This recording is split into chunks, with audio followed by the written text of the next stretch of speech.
Welcome to the first squat day of the peaking block. 6 weeks until nationals. We started off now jumping into a top sets for singles, originally working at top sets for doubles, but now we're getting into some heavier lifts, getting closer to failure in terms of, sorry, I should rephrase that. Not going closer to failure, but getting closer to comp standard lifts, which is really exciting because this is where basically we're going into competition territory. But starting off with an easy 207.5 for an introduction week for my first week for singles, felt good. It moved okay, but after, it's always annoying. I always feel like the set is harder until I finish it and it feels super duper easy. But it was still a good lift. I was still super happy with it. But working on to 180, I think it was 185? Yeah, 185 for drop sets of 3. Now, we only have drop sets of 3, but we've increased the sets. So instead of doing a drop set of 3 sets of 5, we do a drop set of 4 sets of 3. Now, that played with my head a little bit because I was like, oh, I have sets of 5 sets now. But I'm only doing a set of 1, set of 4. Sorry, it wasn't a drop set of 3, it was a drop set of 4.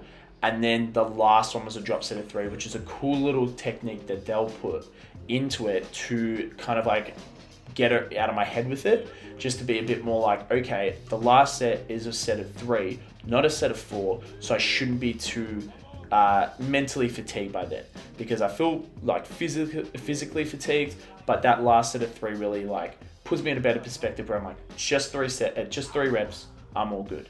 But this felt comfortable, it felt nice and strong, and obviously that's the whole point, just feeling strong and feeling like I can move the weight well.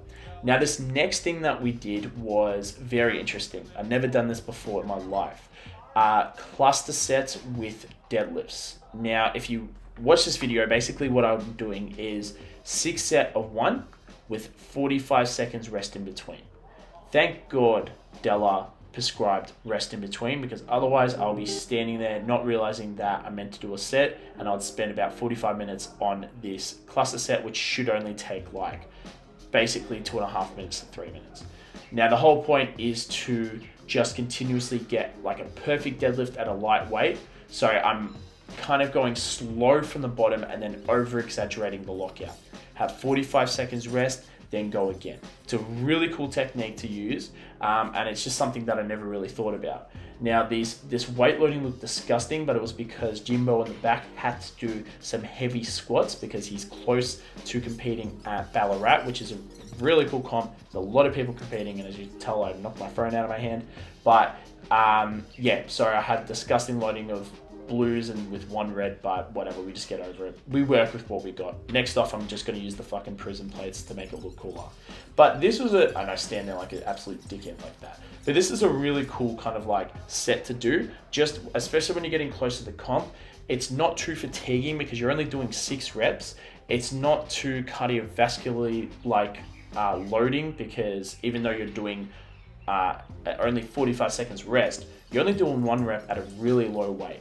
So it's just focusing on that technique, and you're done before you know it. So it's really, really simple, really, really easy, and kind of really fun to do because it's, again, just a bit of a different thing to do. So, but last rep, and I kept it really consistent all the way through, and I really thought that I did well with this. Also, that wasn't the last rep. I got 1 more rep. I lied to you guys. But yeah, it felt really consistent all the way through. It felt really strong, and I could get a good gauge from the bottom and then lock out hard. I did kind of speed it up at the end because, I wanted to get it done, but I felt like I could keep it the same technique all the way through. Now, working on to back extensions now. Now, the way we're doing our program now is we are doing basically less in everything else and more in compounds or main lifts. Because again, we're only 6 weeks out from nationals. This is when we're getting super specific. But this is really cool because it gave me a mad pump, which is what you want at the end of it. You finished off heavy lifts, and all you want to do is just a bit of a pump set this time. But yeah, this felt really good. Didn't load at the start because I haven't done these in a really, really, really long time. And I haven't done these I don't even think I even done these with a 45-degree bench. Like I used to do these with like a GHD type thing. So, but yeah, very good exercise, just really nice and good fucking pump in the glutes and the hamstrings, but avoiding any type of use in the lower back, just to avoid any type of lower back fatigue, not quote unquote injury, just fatigue management. But this was a really good squat day, fucking getting keen for nationals, and yeah, I'll see you in the next video, guys. Thank you.